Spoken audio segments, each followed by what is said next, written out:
We're now 4 kits deep into the high-grade GQuuuuuX line of Gundam model kits. When it comes to the designs in show and when it comes to the gunpla themselves, there's no denying just how far Bandai and Studio Khara have gone with these designs. They're unique, ridiculously engineered, the designs are off the wall, and they just keep on giving.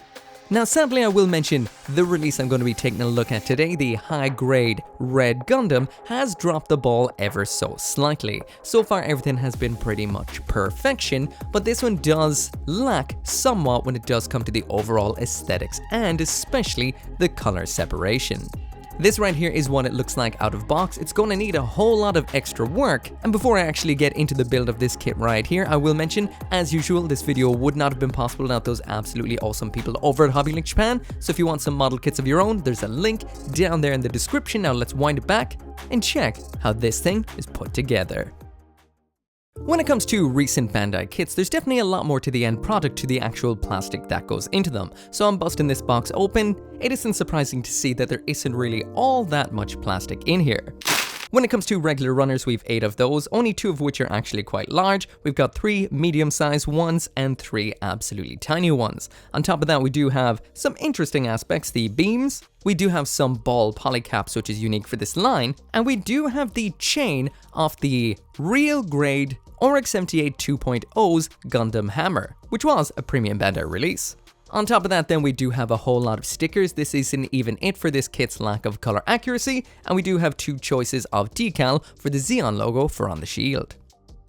When it does come to the leg, this is a very unique take on the classic ORIX 78-2 Gundam. You can definitely see where Studio Khara have adapted in a little bit of the Evangelion streamlined kind of look to it and to the articulation. Overall, impressive. It builds up as a ball-jointed hip joint similar to what we would have seen on the GQuuuuuX 2 parts. This sandwiches in between some armor. That's when we start bringing in some of the red of the armored sections. This then attaches into the upper side armor leg section. A double peg joint then attaches into that, so there is no full inner frame here. The armor does hold it together. The calf section clips on from the other side. The attachment point on the side of the leg for the bits. Some nice angled knee armor, and then we have to drop down to the foot to build the foot separately. This is a joint not unlike an action figure as opposed to a Gundam kit. The foot builds up as 3 separate sections with some nice color separation. And one odd thing about the assembly of this then is that the ankle armor is actually free floating in between the ankle joint and the leg once it's put together. So it's always kind of rattling around in there. Overall looking really nice,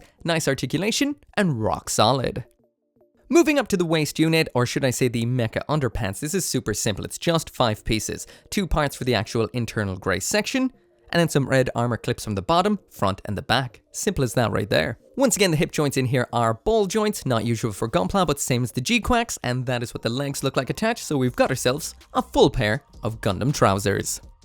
Moving along a little further onto the arm units, and these are definitely a little bit more standard gunpla than what we would have seen with the likes of the GQuuuuuX or the Gelgoog. We've got a standard elbow and just general standard articulation all around. However, I will mention right now that the shoulders are ball jointed, so not the same as the GQuuuuuX. So yeah, compatibility is not there. When it comes to the build, it's quite simple but effective. We've got 2 segments for the joint up in the shoulder. We then sandwich on both sides, front and back of the shoulder armor. Onto that then we do have the attachment points for the bits, as well as some nice color separation to the little grey recessed sections that go diagonally across the armor. When it comes to the arm proper, we've got a double peg joint for the elbow joint that attaches in between 2 sandwich parts of the forearm. We then have a bit of yellow detailing, one of the only bits of actual yellow detailing on this kit in the forearm. Another attachment point around on the elbow. I will mention though you do have 2 part swap in which to use these. The upper arm then is a peg joint which sandwiches on both sides like so, and then the arm attaches up into the shoulder and the hand attaches into that. Super simple, and I will mention there is a lot of stickers for using here that I didn't actually use yet.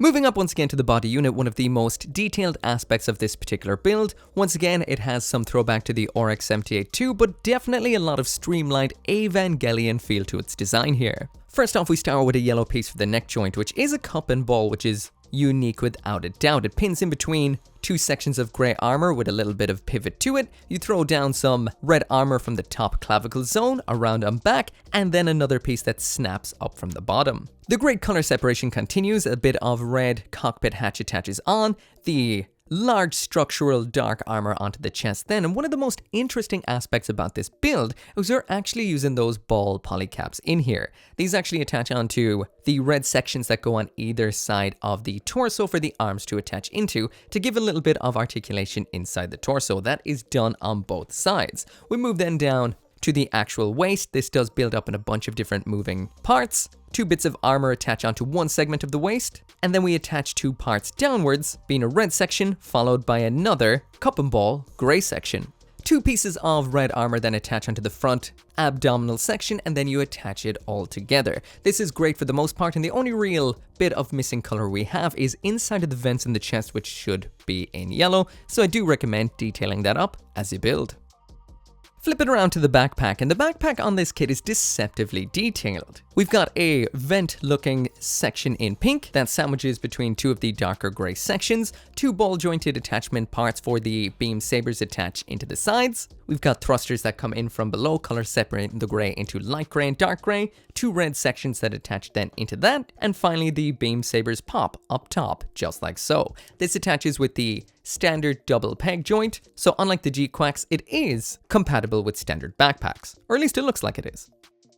Finally, now moving up to the head of the Red Gundam, and this is definitely unique, and not just in looks, because it is definitely unique looking, it's ridiculously unique in its build as well. Now, there is some things to mention about this. There are stickers for using, but the eyes are fully color separated, which is very nice. They also have a kind of almost honeycomb-esque kind of pattern to them, or should I say compound eye kind of look, which is nice. There are some finger-bendingly tiny pieces on this and some tiny stickers too. I did use the stickers. There's one for the rear head camera. That camera then attaches into the back of the head, and we do have the ammo belts for the Vulcans, which attach on back here too for some nice detail on the back of the head. Inside of the head then we have a red section which pops on first, attaching onto the Vulcans, a grey section which attaches onto that. At this point then you have to choose whether you're going to be using the stickers or not for the eyes and head camera. Like I mentioned, they are color separated. I used them for this video because they catch the light a little better than just plastic, but I recommend painting in metallic. Then you attach the Gundam mask section on over that, and then we get to the most unique aspect. The actual joint for this Gundam to look up and down is almost like a turret, as in 2 parts of armor attach on either side of the head, and the head moves inside of that. Extremely unique. Then we've got some grey sections which attach onto the sides of the head, followed by the V-fin, and I will mention that I did actually cut off the safety flags to make it look nice and pointy. Finally, there it is attached onto the Gundam, and this does look incredible, but if you do know the colors that are meant to be on it, it can look a little bit underwhelming. But before we talk about that a little bit more, on to the included accessories. First off, when it comes to the accessories, is the beam rifle, and once again, deceptively complex. We have 2 parts that sandwich together.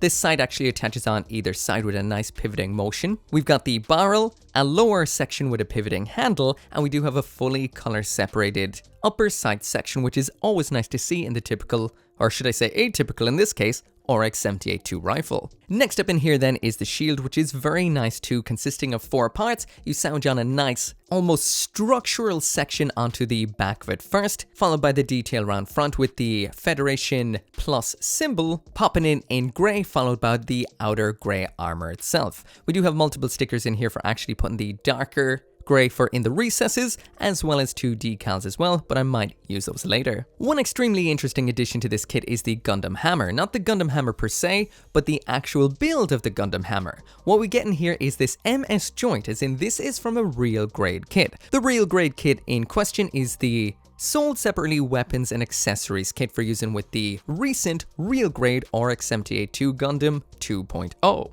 On this particular joint right here, we've got the entire chain. This is pre-molded, ready to go. You just have to snip it out. There's a lot of knobs to actually snip out here. There also is a whole ton of these clear parts right here, which just pop out like this. And then you've got yourself a pre-molded, fully finished chain. But it does actually require a lot of cleanup if you are very particular about mold lines and nubs. This then attaches into the brand new parts by using a polycap ball on the top. This attaches in between two halves of the ball which attach together just like so. As you can see, once again not color accurate with the yellow is missing, and we do have a little bit of an anchor section for a round on the bottom which attaches on, and that is what it looks like complete. So it's both impressive and disappointing at the same time. Last up in here we've got the two bits. These are, well, impressive and a little bit disappointing at the same time, which seems to be this summary of this particular kit. Builds up with the grey sections on the inside, two parts attached together. A pink section then slots on in very nicely, as well as the front and back.